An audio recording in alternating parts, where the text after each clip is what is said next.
साथियों, जय हिंद, जय भारत, वंदे मातरम। मैं आपका साथी वेटरन ओम प्रकाश।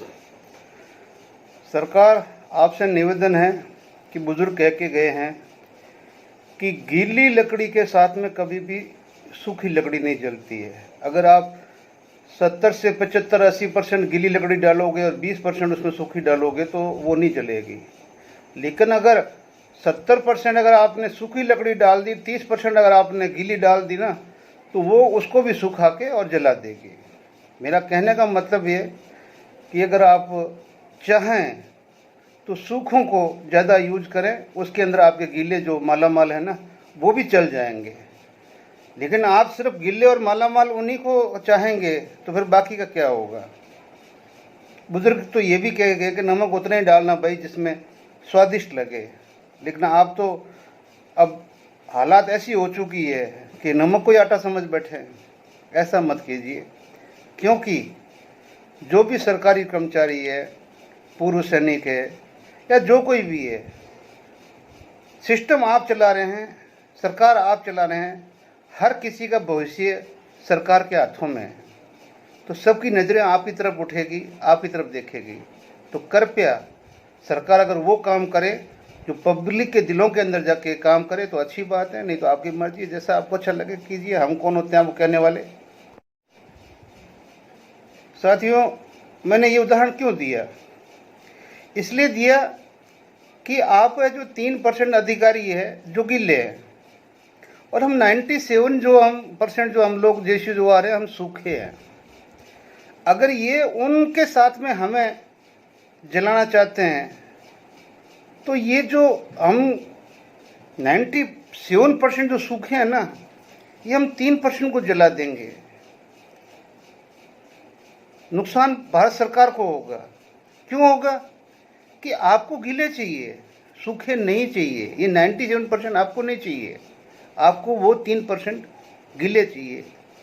तो इसलिए आप है जो कृपया इन गीलों को समझाओ, बुझाओ और इनको भी बताओ कि ये 97 जो सूखे हैं ये तुम्हारी ही बदौलत है, तुम्हारी बदौलत है और किसी की बदौलत नहीं है।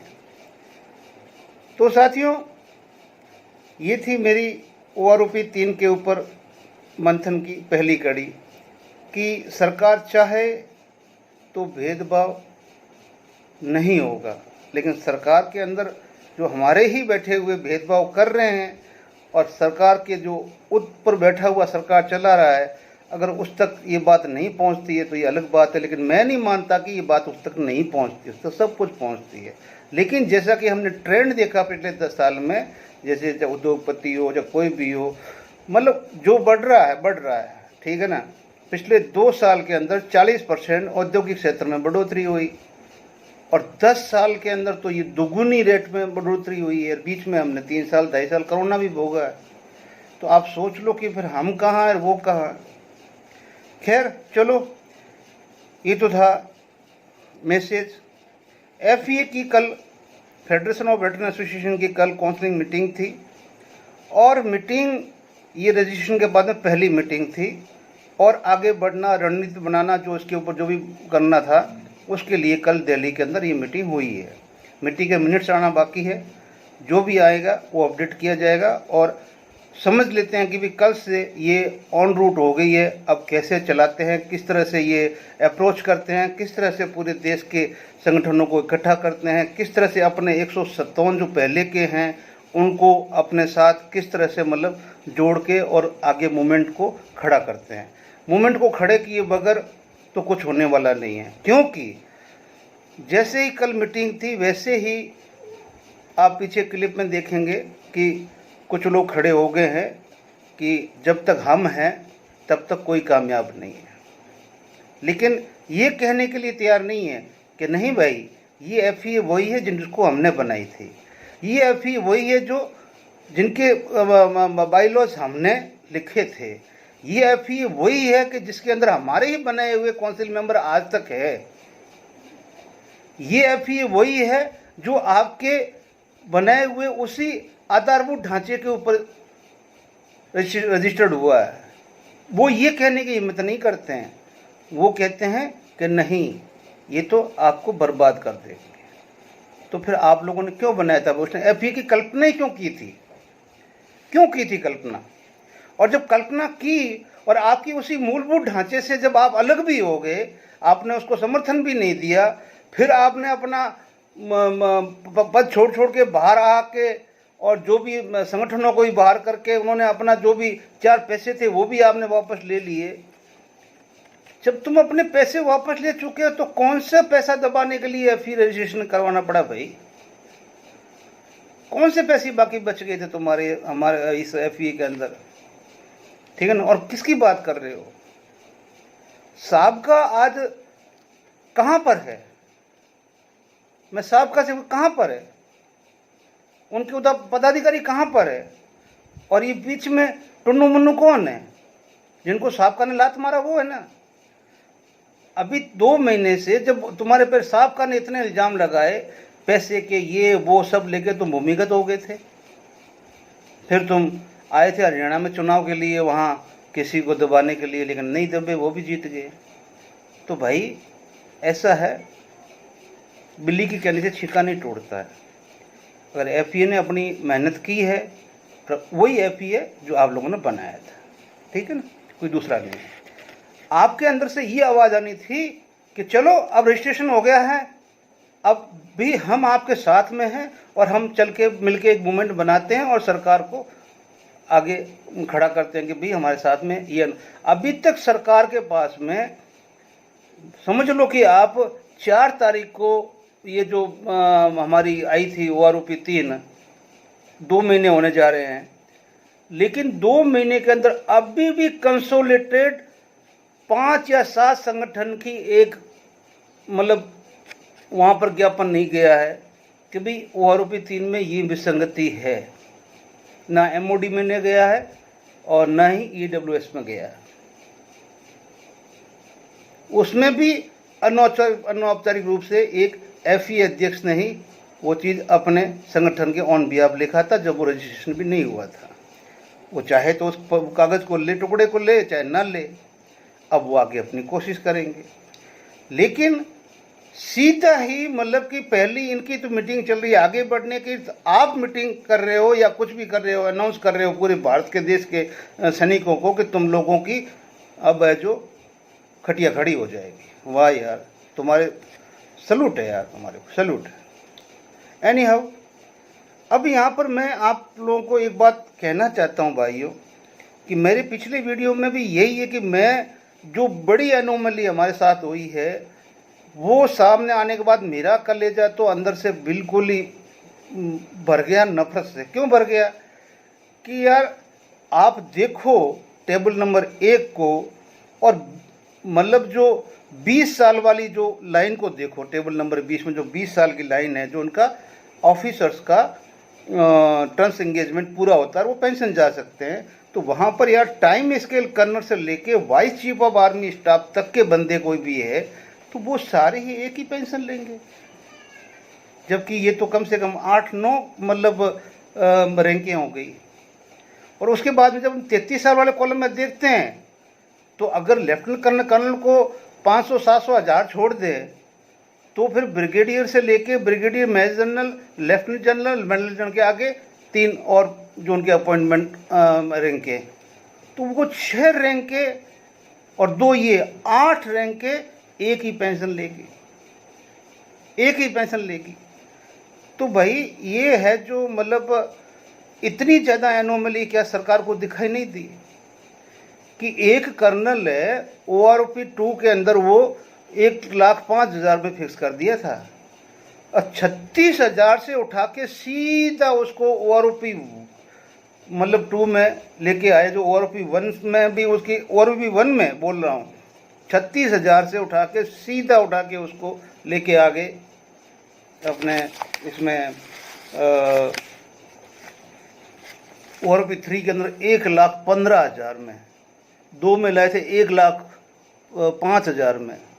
तो अगर 36,000 से 1,05,000 में कितना डिफरेंस हो गया भाई आप निकाल लो। क्या इसी रेशियो से बाकी रैंकों की जो अदर रैंक JCOR की बढ़ोतरी हुई क्या? 36,000 से 1,05,000। ORP 1 से लेकर 2 के बीच में, और 2 से 3 के बीच में फिर 10,000 से ऊपर बढ़ोतरी हुई क्या किसी की? तो मैं तो वही आपके सामने कह रहा हूँ कि भाई ये एनोमली हमारे अंदर जाके जब तक नफरत पैदा करेगी कि भी नहीं हमारा हक मारा गया है, ठीक है ना। अगर इनका अपना अलग होता तो हमारे सामने ना आता, ना हम देखते, और ना हम रोते, ना चिल्लाते। सरकार हमारी तरफ से इनको सोने की कोठियाँ बना के देना, हमें क्या करना। और हर पेंशन के अंदर इनको हर महीने सोने की एक सिल्ली दे दे हमारे, वो क्या करना भाई, सरकार दे रही है। लेकिन जब हमारे सामने हमारे को शामिल करके दी जा रही है, तब हम बोल रहे हैं कि भाई गीली लकड़ी को अलग रखो, सूखी को अलग रखो। ये सूखी लकड़ी अगर आग पकड़ ली तो गीली बहुत कम है, तो वो जल जाएगी। और ऐसा माहौल पैदा ना करें सरकार कि वाकई ये सूखी लकड़ी जले और ये कोई आपदा खड़ी कर दे। हम तो हाथ जोड़ के सरकार को यही बोल रहे हैं कि जो संविधान के अंदर समानता का अधिकार है उसको बरकरार रखा जाए। कल किसी एक भाई ने हमारे को कमेंट किया था कि मैं सिपाही, और सिपाही के साथ मुझे तो आज मोदी जी ने हवलदार की पेंशन दे दी है, ठीक है ना। बहुत अच्छी बात है। इसके साथ मैं लिंक करता हूँ मोहन रंजनी का, उनका कल का एक वीडियो है कि मैं नायक में रिटायर हुआ हूँ, 15 साल में हुआ हूँ, और मोहन रंजन जी को आप में से कौन नहीं जानता है। और वो बोलते हैं कि मैं नायक सूबेदार से भी ज़्यादा पेंशन ले रहा हूँ, 15 साल का नायक एयरफोर्स का। तो इधर तो इस भाई को कहना चाहता हूँ कि तू नसीब वाला है, ठीक है ना, कि तेरे को हवलदार की पेंशन मिल रही है।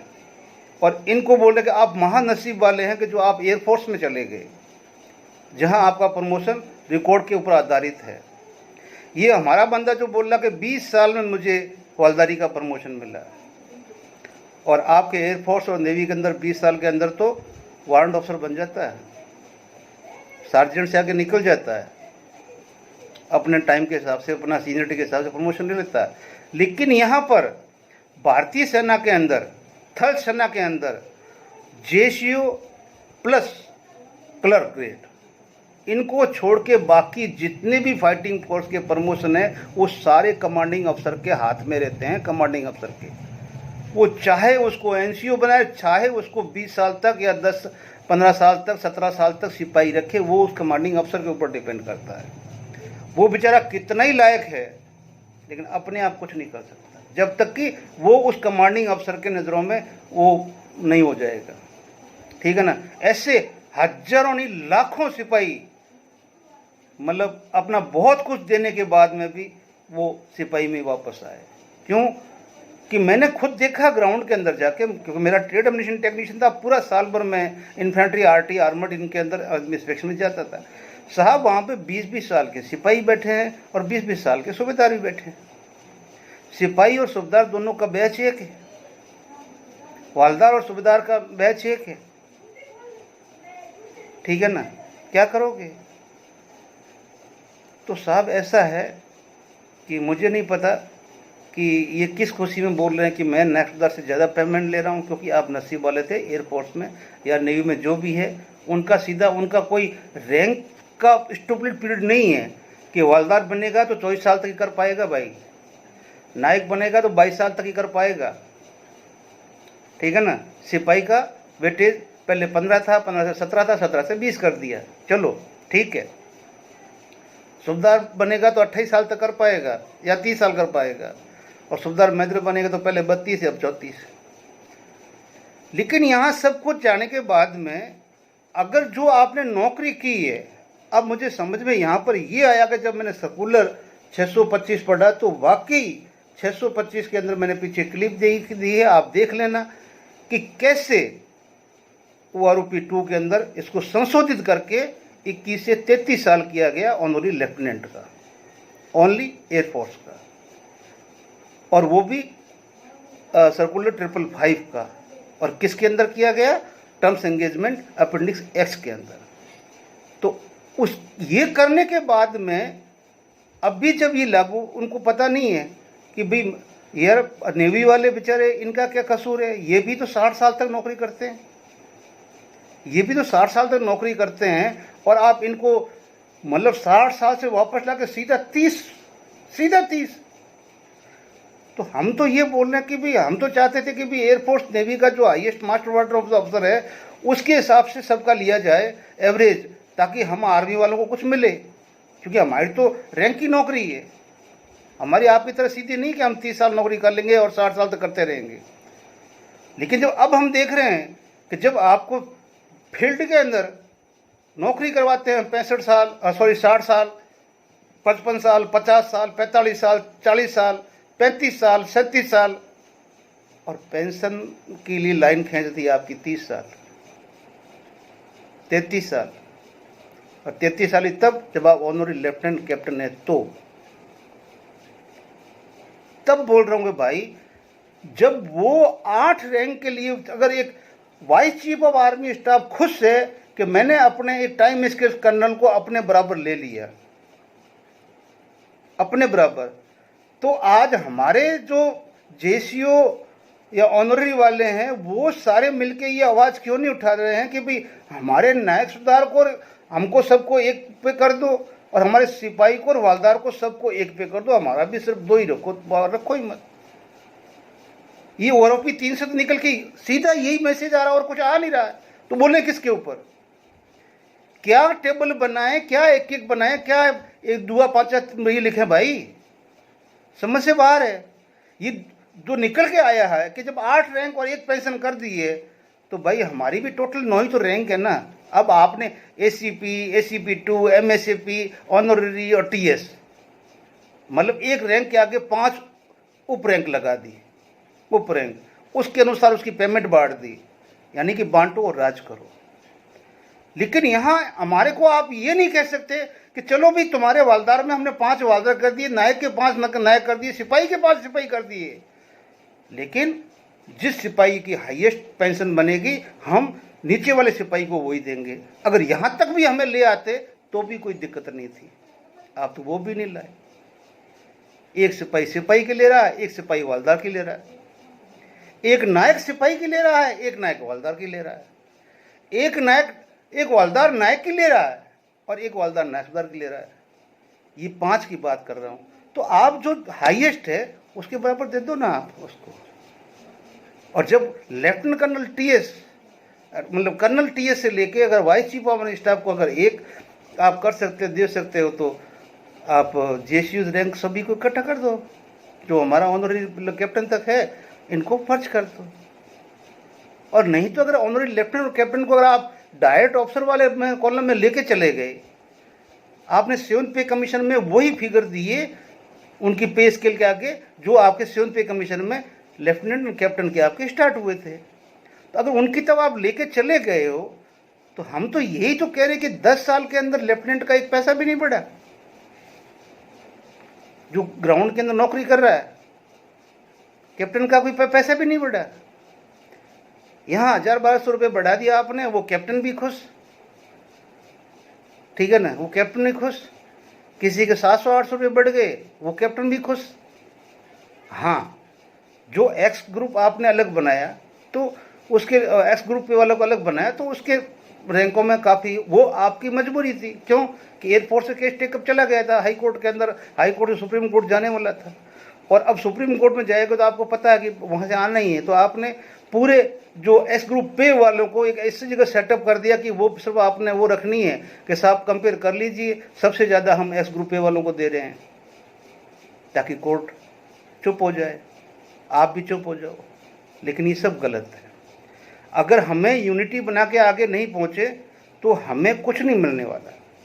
इसलिए अगर पर्टिकुलर एक रैंक के लिए जब सर्कुलर हमारी ऑनररी कमीशन ऑफिसर संस्था ने जब उठाया था ये ऑब्जेक्शन 19 के अंदर, तो गवर्नमेंट ने माना भी और 625 सर्कुलर निकला भी। इसके लिए कोई कोर्ट केस नहीं हुआ था और न कोई अलग से कुछ हुआ था, ओनली हमारी अपील गई थी ओनली।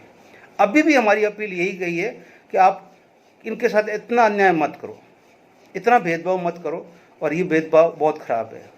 ऑनररी अफसर की अपनी अलग से बनाई हुई है संगठन, तो उन्होंने किया कि भाई 30 साल, तो 30 साल अगर आप नेवी वालों को लेके आ जाओ, सिपाही का सिपाही जो है बराबर है, नायक जो बराबर है, हवलदार है, नायक सूबेदार है, सूबेदार मेजर है, और ऑनररी लेफ्टिनेंट कैप्टन, सभी की भी अपने 28 से 30 सभी की। तो फिर आप कौन सी आरोपी दे रहे हो भाई, हम अभी भी उसी में गुथे हुए हैं। तो ये हमारे को करना पड़ेगा। इसलिए बोले मनोरंजन जी, आप एयरफोर्स में थे इसलिए आप ज़्यादा ले रहे हैं, अगर आप इन्फेंट्री में होते तो आप सिपाही रहते, आपके हिसाब से आप 15 साल में आए ना, तो सिपाही की पेंशन लेते हैं और बहुत नीचे लेते हैं अभी, लेकिन वो आपका नसीब अच्छा था कि आप एयरफोर्स में थे। इसके लिए आपको धन्यवाद। अभी आपका वीडियो भी मैंने देखा, जो आपने मुझे मेरे बारे में वीडियो लिख बोला, मुझे कोई आपत्ति नहीं। आप बेशक कॉर्पोरल है या क्या है क्या नहीं, मैं आपकी रैंक नहीं, मैं तो वेटरन बोलता हूँ अपने आप को, मैं तो कोई ऑनरी कैप्टन बोलता नहीं, कुछ भी नहीं बोलता हूँ। शुरू में जब मैं बोला करता, मुझे एक फ़ोन आया था पंजाब से एक बहुत ही अच्छे बंदे का कि साहब रैंक मत बोलो, आप हो रैंक आपकी कहीं नहीं गई है। अगर आपको पब्लिक के बीच में जाना है तो सिंपल आप एक ह्यूमन बींग, आप एक वेटरन हो, गौरव सैनिक हो, उसके हिसाब से जाओ, इज्जत दो, इज्जत लो, बस मुझे इतना ही पता है। इसलिए मैं आपको रेस्पेक्ट की वजह से देखता हूँ, मेरी तरफ से कोई दिक्कत नहीं है, ठीक है ना। अब नक्शदार नहीं है आपके पास में तो वो हेडेक मेरा नहीं है, क्योंकि वो जो सर्कुलर निकला था तो इसका मतलब ये नहीं कि पूरा का पूरा सिस्टम सोया हुआ था। सर्कुलर निकलने के बाद क्या उनको मिला नहीं क्या? जब मिला हुआ है तो किस लिए आए वो तुम्हारे पास में? और मर के उनकी विधवाएं कहीं बैठी हुई है, उनके लिए भी मैंने बताया ना कि जो हमारे यहाँ रेगिस्तान में 2-4 बंदे मैंने निकाल के लाया, जो घर घर जाके पूछ रहे हैं और उनका ठीक भी कर रहे हैं, और 8-8 लाख का एरियर बन रहा है उनका। तो पास वाले क्या देख नहीं रहे हैं क्या? ऐसे हर जगह होने चाहिए, हमें भी फैलानी चाहिए इस तरह की। इसलिए मैं माफ़ी चाहता हूँ। जो आपका थॉट है आपका थॉट है, मेरा थॉट है मेरा थॉट है। अब अमेरिका से एक फ़ोन आया मेरे किसी साहब का, मैं उनको नहीं जानता, लेकिन वो अपने आप को हरियाणा का बता रहे थे। उन्होंने पता नहीं क्यों मुझे चुना, और वो इसलिए चुना कि भाई साहब आप वीडियो बनाते हो, मैं भी बनाता हूँ, और कुछ ग्रुपों में मैं आप बोले एडमिन भी हो। जी सर, मैं एक आध ग्रुप, मैं तो एक ग्रुप बनाया था FPA का, बाकी मैंने कोई ग्रुप नहीं बनाया। वो सारे ग्रुप हमारे बंगाल के दादा है, उन्होंने बना रखे हैं, और बाकी 1-2 हरियाणा से ही बना रखे हैं। तो उन्होंने बोला कि साहब मेरी आपसे रिक्वेस्ट है कि आप इन सभी से रिक्वेस्ट कीजिए कि कोई भी आदमी जिसने भी ग्रुप बनाया है, प्लीज़ एक एडमिन रखो, एक उप एडमिन रख लो। होना तो एक ही चाहिए, लेकिन एक उप रख लो। और ग्रुप को कभी बंद मत करो। गलत मैसेज कोई देता है उसको रिमूव कर दो, और ग्रुप में अच्छे आदमियों को जोड़ते जाओ, बस ये काम होना चाहिए। अगर वाकई आप घर से बाहर नहीं निकल सकते हो, कोई बात नहीं है, आंदोलन में कोई बात नहीं, लेकिन ये ग्रुप जो है ना, ये बहुत आंदोलन में बहुत बड़ा सहयोग करने वाले हैं। तो आप एक आदमी इसको तन मन से अच्छी तरह से ऐसा मेंटेन करो, और कभी भी ओनली एडमिन पे मत करो भाई साहब, ताकि कोई बंदा अपनी राय रखनी चाहे तो कैसे रखेगा? ग्रुप के मालिक तो आप बने, जो आप बोलना चाहते हो क्या वो सब सुने? आपने 600 आदमी जोड़ लिए लगे, उसके बाद में ग्रुप कर दिया ओनली फॉर एडमिन। तो वो जो 599 आदमी वो आपकी बात सुने, उनमें से 500 में किसी का हक नहीं जो आपको ही बताएगा नहीं भाई साहब ये नहीं, ये सही है। तो मैं यही कहना चाहता हूँ भाई साहब, वो भाई साहब ने जो मुझे मैसेज दिया, मैंने बोला साहब कल के वीडियो में आपका मैसेज पक्का प्रसारित कर दूंगा, आपको भी मैं भेज दूंगा कि साहब मैंने सभी को हाथ जोड़ के बोला है कि आप ओनली एडमिन कैन टैकल, ये मत करो, सबको मौका दो बोलने का, और जो गलत बोले उसको बाहर करो। एडमिन आपको टाइम नहीं है, एक उप एडमिन रख दो जो इसी बात पे रखे कि जिसकी गलत पोस्ट है उसको सीधा बाहर करे, और ग्रुप को जितना आगे बढ़ा सकते हो बढ़ाओ भाइयों, तभी हम आगे बढ़ पाएंगे। तो अभी आगे आप देखिए, क्लिपें भी हैं उनको भी देखिए, और मेरा आपसे यही रिक्वेस्ट है कि अगर हम एक नहीं होंगे तो हमें कुछ नहीं मिलने वाला है। हमारे जैसे आदमी ज़रूर दिल में दर्द है, इसलिए आपसे ये बोल रहे हैं। और कभी हमने मतलब ज़रूर बोला कि यार आपको चाहे तो सब्सक्राइब करो, नहीं भी करते हो तो मुझे कोई दुख नहीं है, कम से कम आप ये सूचनाओं को आगे तक भेजो, ताकि बाकी लोग तैयार तो हो ना। आप ना आना चाहे, हो सकता है आपने आगे मैसेज किया, 2 आदमी दूसरे तैयार हो जाए। आखिर हमने मोमेंटम खड़ा करना पड़ेगा, हमें जगना पड़ेगा। हम नहीं जगेंगे तो हमें सोते हुओं को कोई मुंह के अंदर निप्पल डाल के दूध नहीं पिलाएगा। जय हिंद, जय भारत। मिलते हैं अगले वीडियो में। साथियों, जो एनोमली 2019 के अंदर, जैसे कि अभी नेवी के और आर्मी के जो ऑनरी लेफ्टिनेंट के लिए जो चीज़ आ रही है, और वो मतलब ORP 2 के अंदर 2019 में आई थी, और उसको जो रिप्रेजेंट किया था ऑनरी कमीशन ऑफिसर संगठन ने, तो वो जब गया था तो उसको भी मिनिस्ट्री ऑफ डिफेंस के साथ में, सरकार के साथ में टेकअप किया था। तो उस टाइम ये जो सर्कुलर था 625 है जो निकला था, और तारीख थी 31/7/2019। आज सोच लीजिए। और इसके अंदर लिखा क्या था, ठीक है ना, कि पेंशन डिस्ट्रीब्यूशन एजेंसी जो PDS को लिखा था, are aware that as per this office circular number जो 555 में, देखो 555 में इन्होंने ठीक किया, date 14/2/2016, pension of armed forces personnel was to be review wef 1/7/2014 by the PDA as per table attach with the circular. तो इसमें जो terms of engagement mention in appendix A X of circular number 555 dated 4/2/2016 for honorary flying officer जो कि honorary lieutenant के बराबर, ठीक है, of air force में be read as 21 to 33 years. समझ गए आप, 33 साल कर दिया। अब इसमें ऑनरी लेफ्टिनेंट सारे के सारे, ये जितने भी आगे के हैं, वो सारे 33 साल तक आ रहे हैं। और अब वो 33 साल तक आ रहे हैं, तो ऑनरी लेफ्टिनेंट और कैप्टन दोनों को जो ORP 3 में दिया है, तो दोनों को 46,300 मिल रहे हैं। तो ये जब ठीक हो सकता है, तो इसी के आधार के ऊपर आप नीचे को सबको कॉपी दी गई है, ठीक है ना। ये 35 को, मतलब 35वीं स्पेयर कॉपी है। तो कहने का मतलब कि अभी भी हमने इसको है जो मतलब तुरंत ही हमने इसको रिप्रेजेंट कर दिया है, और ये अभी हाई लेवल के पर पहुंच गया है। और पूरी उम्मीद है कि नेवी के लिए भी ये जो ठीक होगा, और आर्मी के लिए भी ये ठीक होगा। जय हिंद, जय भारत। ये साथियों, FE के रजिस्ट्रेशन के साथ ही हमारे महान 1008 बाबा कपिल देव जी ने मतलब 30 लाख पूर्व सैनिक का कान खोल के सुन लो, नकली FE BGP की B टीम में ORP नहीं मिलेगी। तो मतलब कहने का मतलब कि हमारे राजस्थान में कहावत है कि जब विधवा, मतलब सुहागन औरतें विधवा के पाँव लगी, तो बोला बेटी जल्दी मेरे जैसी हो जाना।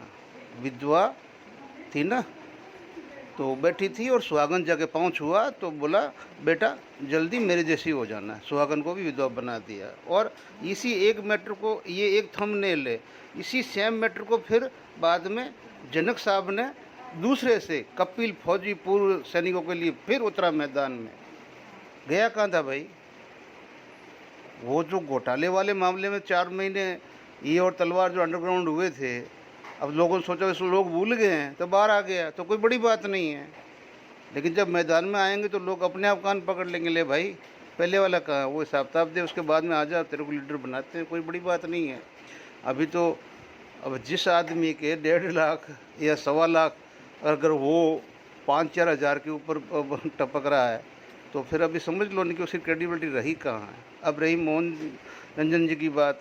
अरे मोहन रंजन जी, थोड़ी सी बड़ा दिल रखो, बुज़ुर्ग हो, मैं कुछ कहना नहीं चाहता हूँ आपको, आप अच्छे इंसान हो, बहुत अच्छे इंसान हो। अब साथियों, न्यूज़ कैसे बनती है और लोग किससे कैसे समझ जाते हैं। अब बताओ, पेंशन भोगियों को पेंशन पर मिली गुड न्यूज़। सुप्रीम कोर्ट ने 15 साल तक कम्यूटेशन रिकवरी की याचिका को किया खारिज। चलो जी, क्या खारिज किया है? पेंशन भोगियों पेंशन में मिली गुड न्यूज़। सुप्रीम कोर्ट ने 15 साल तक कम्यूटेशन रिकवरी की याचिका को किया खारिज। अभी खुशखबरी है या दुखखबरी, वो आप आगे इसमें इसी में देख लेना। हाल ही में सुप्रीम कोर्ट ने एक महत्वपूर्ण फैसले में 15 साल की कम्यूटेशन रिकवरी को चुनौती देने वाले विशेष याचिका को खारिज कर दिया है। यानी कि रिकवरी को चुनौती जो दी थी, उस याचिका को खारिज कर दिया है, जिससे देश भर के पेंशनरों को बड़ी राहत मिली है। क्या राहत मिली है? जब पेटिशन ही खारिज हो गई है तो राहत क्या मिली है? यह फैसला उन पेंशन भोगियों के लिए विशेष रूप से राहतकारी साबित हुआ है। क्या हुआ है? पेंशन भोगियों को पेंशन में मिली गुड न्यूज़। सुप्रीम कोर्ट ने 15 साल तक कम्यूटेशन रिकवरी की याचिका को खारिज किया। अब क्या बोल रहे हैं? जिन्होंने अपनी पेंशन का एक हिस्सा अग्रिम में लिया था और अब 15 साल की अवधि पूरी होने के बाद अपनी पूरी पेंशन पुनः प्राप्त कर सकेंगे, यानी 15 साल के बाद में, पहले नहीं। कौन बोल रहा है? Supreme court. तो चलिए आप सभी को सुप्रीम कोर्ट के इस नए फैसले के बारे में जानकारी देते हैं और ये बताते हैं कि कम्यूटेशन रिकवरी क्या होती है, जिसका पेंशन भोगने पर प्रभाव पड़ता है। आइए जानते हैं विस्तार से जानकारी।